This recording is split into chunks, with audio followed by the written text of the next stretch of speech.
Hi అండి, welcome to my channel lovely chubby vlogs. ఈరోజు Sunday కాబట్టి మేము బయటికి వెళ్తున్నామండి. ఇంక మా వారు నైట్ షిఫ్ట్ చేసి వచ్చారు. ఇంకా బయటికి వెళ్తున్నాం అనమాట. మమ్మీ బయటికి వెళ్దామని అడిగింది, సరే అని మా వారు తీసుకువెళ్తున్నారు. మేము వెళ్ళిన రెస్టారెంట్ వచ్చేసి ఇదేనండి. ఇక్కడ టేస్ట్ అయితే ఫుడ్ చాలా బాగుంటుంది. పిల్లలు కూడా తినొచ్చు అనమాట, పెద్దవాళ్ళే కాదు. ఓవర్ స్పైస్ ఉండదు అనమాట, నార్మల్గా ఉంటుంది. టేస్ట్ అయితే చాలా బాగుంటుంది, మాకైతే నచ్చుతుంది. అందుకే ఎప్పుడు కూడా మేము ఇక్కడికి వెళ్తామండి.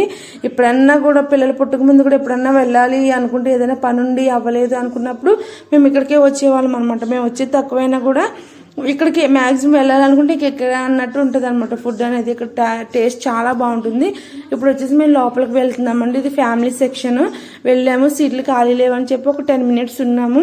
10 minutes తర్వాత మాకు సీట్ దొరికింది అనమాట. మా పక్కన పిల్లలతో కాసేపు ఆడుకుంది. వాళ్ళు కాలేజీ స్టూడెంట్స్ అనమాట, వాళ్ళతో కాసేపు ఆడుకుంది. తర్వాత నా దగ్గరకు వచ్చింది. మొత్తం కూడా ఎంత ఇబ్బందో పెట్టేస్తుందండి. చబ్బీ వచ్చేసి ప్లేట్లు లాగేస్తుంది, గ్లాసులు లాగేస్తుంది, వెళ్ళిపోతుంది, పరిగెట్టేస్తుంది. ఇప్పుడిప్పుడే కొంచెం పెద్ద అవుతుంది కదా, 3 years. చబ్బీకి వచ్చేసి ఇంకా కొంచెం కొంచెం తెలుస్తుంది కదా, అస్సలు కుదరలేదండి.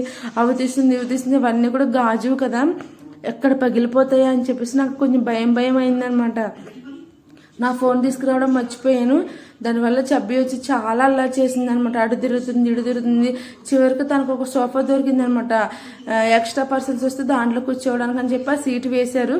చబ్బీ వచ్చేసి దాన్ని ఇలా చేసుకుందనమాట, ఇలా ఆడేస్తుంది. ఓకే, వాళ్ళ డాడీ అలా చూస్తూ ఉన్నారు. నేనైతే కొంచెం రిలాక్స్ అయ్యాను అనమాట, కొంచెం ఏసీ కాబట్టి అలా కూర్చున్నాను.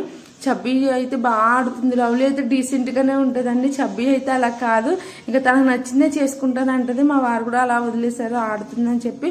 లవ్లీ వచ్చేసి పక్కన కూర్చుంటే పక్కన నుంచుంది, వాళ్ళ అక్క నుంచుందని చెప్పి అలా కూర్చోమని లాగింది అనమాట. అప్పుడు లవ్లీ వచ్చేసి వాళ్ళ చెల్లిని కూడా సేమ్ అలానే లాగింది. మేము ఎంత నవ్వుకున్నామో. ఈలోపు మా ఫుడ్ అనేది, మేము ఆర్డర్ ఇచ్చిన ఫుడ్ వచ్చేసిందండి. చికెన్ మెజెస్టిక్స్ అండ్ బిర్యానీ ఆర్డర్ పెట్టాము, చికెన్ బిర్యానీ. పిల్లలకైతే ఇప్పుడే బిర్యానీ చికెన్ అనేది పెడుతున్నామండి. ఇన్ని రోజులు మేము చికెన్ అనేది అసలు పెట్టలేదు.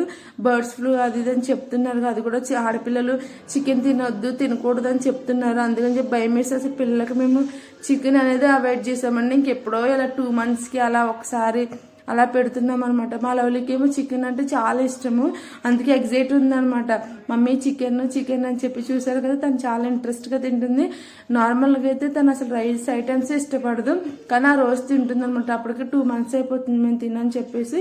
అలా ముందైతే నేను ఒక ముద్ద తింటానండి, టేస్ట్ ఎలా ఉందనేది. కాకపోతే ఈరోజు లవ్లీ తిన్నదనమాట, ఓకే అనిపించింది. మా ఫుడ్ తినడం కంప్లీట్ అయిపోయింది ఒక 15 minutesలో. తర్వాత వచ్చేసి వాటర్ తాగాము, హ్యాండ్ వాష్ అవి చేసేసుకున్న పిల్లలు చేంజ్ చేసి. తర్వాత థమ్స్అప్ తెప్పించారు, 20 rupees బాటిల్ అనమాట. అదే మేము ఫ్యామిలీ మొత్తం తాగేసాము. చబ్బీ అయితే నాకు కావాలి అంటుంది. మా వారేమో పట్టించొద్దు, జలుబులు ఉన్నాయి అని చెప్తున్నారు. అందుకని వాళ్ళకి ఒక్కొక్క సిప్ వేసాను, పిల్లలు ఊరుకోరు కదండి. తర్వాత సోంపు అనమాట. మా పిల్లలు ఇద్దరు కూడా సోంపు లవర్స్ అని చెప్పొచ్చు. వెళ్ళాము అంటే ఖచ్చితంగా సోంపే తింటారు వాళ్ళు బాగా ఇష్టంగా. ఇంక నేను కూడా ఏం అడ్డు చెప్పను, డైజెషన్కి మంచిది కదని బిల్ పే చేసి ఇంక బయటకు వచ్చేస్తున్నాము. అంతా అయిపోయింది. ఫుడ్ అయితే టేస్ట్ చాలా చాలా బాగుందండి. ఆ రోజంతా కూడా నాకు కొంచెం నీరసం అనిపించింది. అయినా ఇంకా పిల్లల గురించి అలా బయటకు వెళ్ళాము. బయట చూస్తేనే ఫుల్ ఎండ ఉందనమాట. ఏమి టవల్ అలాంటిది ఏం పిల్లలు తీసుకురాలేదు అనుకున్నాం. బట్ మాకు దూరం కాదులేండి, 5 to 10 minutes అనమాట. 10 minutes జర్నీ, అంతకు మించి ఎక్కువేం పట్టదు. ఇంకా ఫుడ్ తినేసాము, అంత అయింది. లవ్లీ ఏమో నాకు నిద్ర వచ్చేస్తుంది అని చెప్తుంది. ఇంక ఇంటికి వచ్చేసామండి. ఒక 10 minutesలో అలా ఇంటికి వచ్చేసాము. బాయ్ అండి.